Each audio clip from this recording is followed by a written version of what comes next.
Today on CityCast Chicago, when we first met the host of Paseo, Boricua, a podcast by, for, and about the Puerto Rican community, we were moved by his love and passion for Humboldt Park and Hermosa. So we knew Joshua Smizer de Leon had to show lead producer Carrie Shepard around the neighborhoods Josh has called home his entire life. It's Thursday, December 29th. I'm Jacoby Cochran, and this is CityCast Chicago.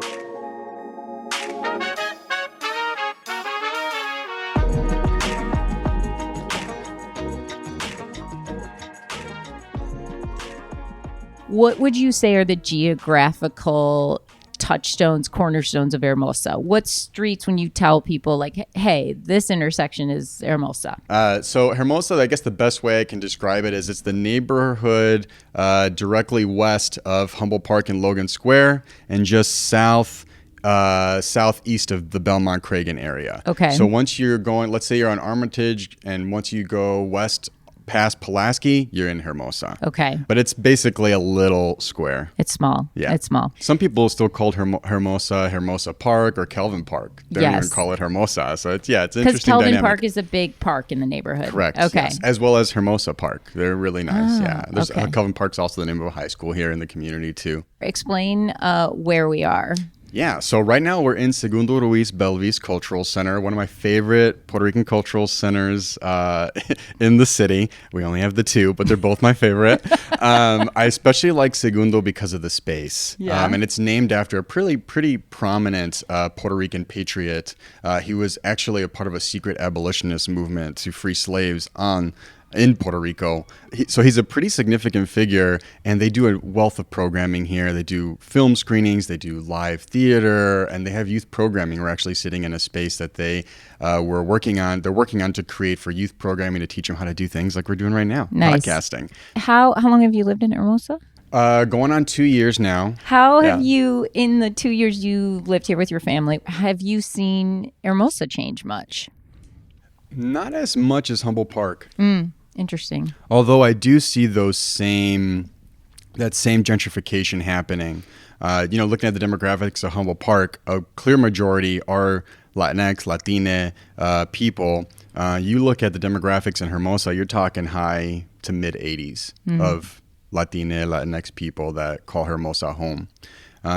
Whereas in Humboldt Park, 50% Latino, you have then the biggest demographic being black people, then an increasing white population. I'd say the same thing in Hermosa. You have an increasing white population. Hermosa is still very much a working class, blue collar community with roots in the industrialization. We have like the old Schwinn bicycle factory headquarters based here. I had no idea. I read that. That's awesome. Yeah, now I think it's honeybee cider. So for people that are hearing Hermosa for the first time, it's the smallest neighborhood in the city. There's so much history in Hermosa, some beautiful architecture, and really strong roots to our blue collar residents here in the city. Let's get into what people need to do when they come here to Hermosa Park, Kelvin Park. Okay, let's start. People always like to start with what to eat. Sure, yeah. So to eat, there's just one place called Rica Arepa. It's a Venezuelan restaurant. The quality is great. If you've never had an arepa, to my Venezuelan brothers and sisters and siblings, I may not do justice in explaining what an arepa is as a Puerto Rican, but bear with me. Picture like a pita bread with different stuffing in it. That's what an arepa is. But I believe instead of a flour base, it's a corn base. So like ones that I like, there's like 12 plus different variations of arepas you can get for breakfast, lunch, dinner. Those are out of this world. And you just get an arepa and that'll fill you up. Sometimes I have to split it in half because it's so much. Nice. And then they have other entrees, other desserts, great iced latte if anybody likes coffee. So Rica Arepa on Armitage just before Costner, just east of Costner. Highly recommend. And then another place, if you're looking for dessert or a cup of coffee, there is a Dominican coffee shop on the corner. I can't remember the side street, but this is also on Armitage. It's called Salty Sweet. Okay. If you want iced coffee, hot coffee, they have different variations. It's not like Starbucks, but it's a great menu. And they also have other desserts like crepes, like these supersized waffles, ice cream. So if you have a sweet tooth or you just need a caffeine kick, salty sweet would be my recommendation. And again, you can kind of see, even though the majority of the demographics here in Hermosa are Puerto Rican and Mexican, we still have Guatemalan influence, Venezuelan, Colombian, Dominican influence. So it's a really cool ecosystem to be in. Nice. Yeah, you said already the two places, Venezuelan and Dominican. Yeah. What do you tell people in Hermosa? Where do you tell them to see? So a couple of things I tell people to see. I mean, obviously, Hermosa Park. I mean, if you're trying to get into any activities from volleyball, basketball, softball, it has a lot of great things. Okay. We have a bungalow. We're part of the Bungalow Belt. Awesome. And then in 2018, the Hermosa Bungalow Association was welcomed into the National Registry.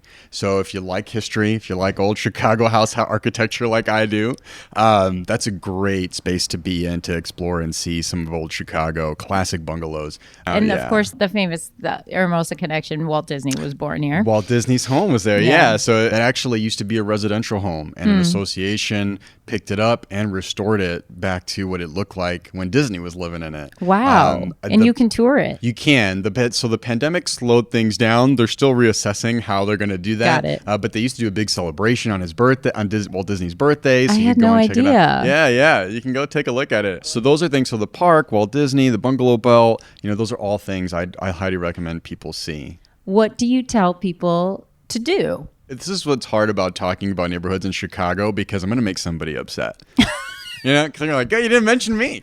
Joshua, this is your tour, and we get all those other tours. I know. Get everyone else. Everyone gets their neighborhoods. Yeah, this is your tour. All right, cool. Well, being in Hermosa, I mean, one thing I would highly recommend people do is visiting Segundo Ruiz Belvis Cultural Center. If you go on their social media, on their website, they have all types of activities, all types of community events. Nice. And they even do like stuff outside of the community too. Like they'll do community mural projects. They'll do excursions to Puerto Rico. It's a really, I can't emphasize enough how awesome it is. Yeah, and we're in it right now, Yes. and there's beautiful photographs on the wall. Like you told me before, they're building podcast studios here for teens, and it even extends a couple storefronts down, right? It does. Yeah. Nice. Yeah, they have a beautiful space here. Awesome. Yeah. Awesome. Is there another thing to do, or you want to hop over to Humboldt? Let's hop over to Humboldt Park. Let's Yeah. go a little Let's south. do it. Yeah. Okay.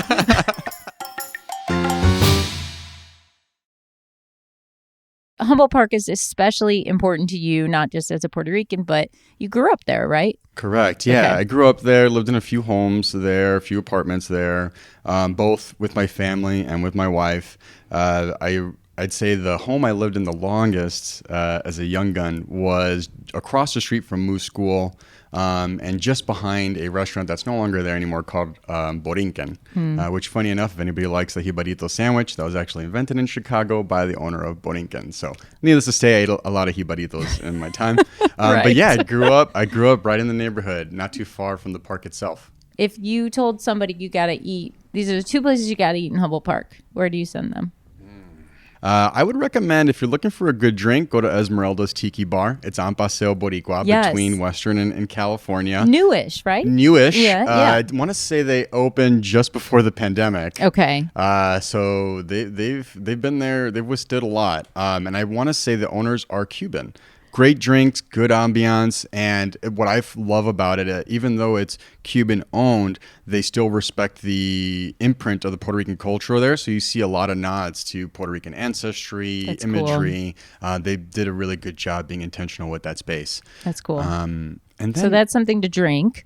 That's something to drink. Something to eat. That's a good. That's a toughie, because there's so many good places to eat there. Is there a place that you grew up going to that's still there? Yes. So one place I went to very frequently was Nelly's. It's right on the corner, practically on the corner of Western and Division. They have one of my favorite breakfast dishes. It's called avena, which is basically Spanish for oatmeal. And they call it avena de coco. So instead of using milk, they're using coconut milk. Ooh. And it is probably the best oatmeal I've ever had in my life. Oh my I gosh. have failed to recreate it. I don't know how many times, but they're very good. Okay. Yeah. Nelly's, of course, that's at the corner of Division. I think maybe Campbell. Is it Campbell? That sounds right. Yeah. Yeah. Somewhere, one of those. Yeah. Okay. What do you tell people they gotta see in Humboldt Park? Paseo Boricua actually does a mural tour. Nice. Pretty affordable. And it's someone from the community that will meet you at a designated location on Paseo and then walk you through the history of the murals on that stretch of land. So That's so cool. The thought behind it, the intentionality behind it, the artist behind it. I mean, he goes through a lot, and you can even pick up a map of where all the murals are. And then if you haven't seen the flags, definitely check out the flag. I mean, not every day you have the largest monument to a flag in the world in your backyard. And then I think those are really good things. I mean, the museum is also a beautiful place to see. It's the largest collection of Puerto Rican art. How did you see the neighborhood change while you were living there? And when did you start to see that change? I think I started to notice that change in high school. What years are those? So that would have been, thanks, Carrie. That would have been, I want to say 2004 to 2008. Okay. Come on, you're still younger than me. I'm still young. I know. I just don't want to admit. So yeah, no, being there, it was interesting. I saw a lot of gang activity. I saw a lot of community organizing. I saw a lot of people just trying to keep the lights on.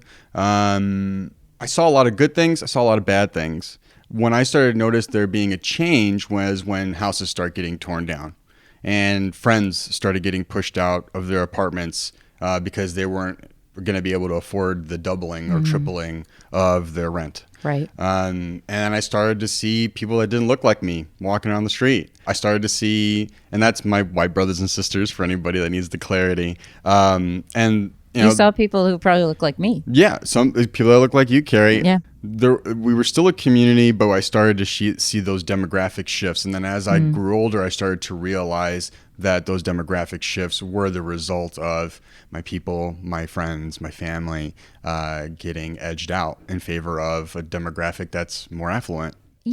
Joshua, we talk about this with a lot of neighborhoods is how they change. And sadly, how they push people out. But there does feel in Humboldt as I will call myself out as a gentrifier. I mean, I can't afford a house there, but I own a condo there.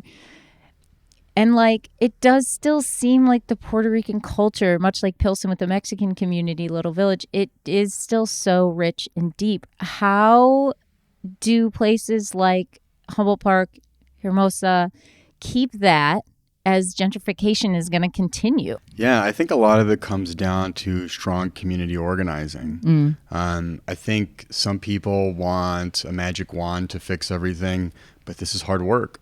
Totally. I mean, if you're trying to advocate for affordable housing, if you're trying to advocate for, if you're trying to advocate for anti-gun violence policies, if you're trying to do a lot of stuff that can really make people feel comfortable, rooted in a community, you need to build a coalition with people.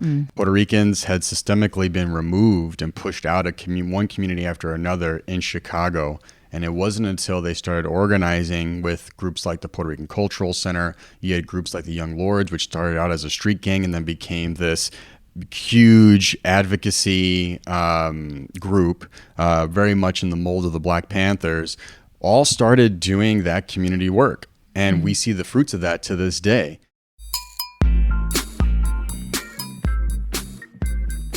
Joshua, you are an awesome advocate for your community. Thank you.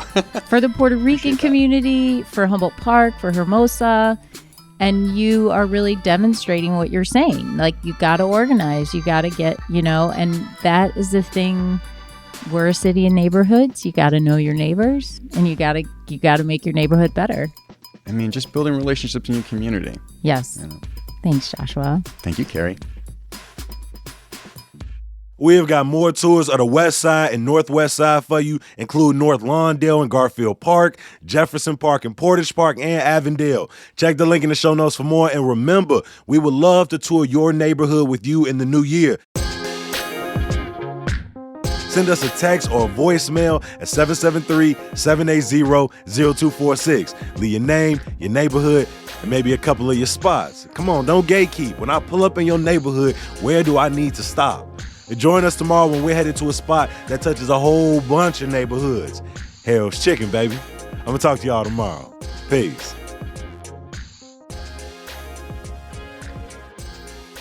Okay. Should we wait for this? Man, something must be going down. I think honestly, it's the weather. Don't you think like we Chicagoans we drive in it our whole lives, and then as soon as it snows, like everyone's like, I don't know. I know. Yeah, as soon as it's like a little bit of snow or rain, people forget how to drive. They forget how to drive, and this is like where we're from. Okay, so but definitely places to see. We have.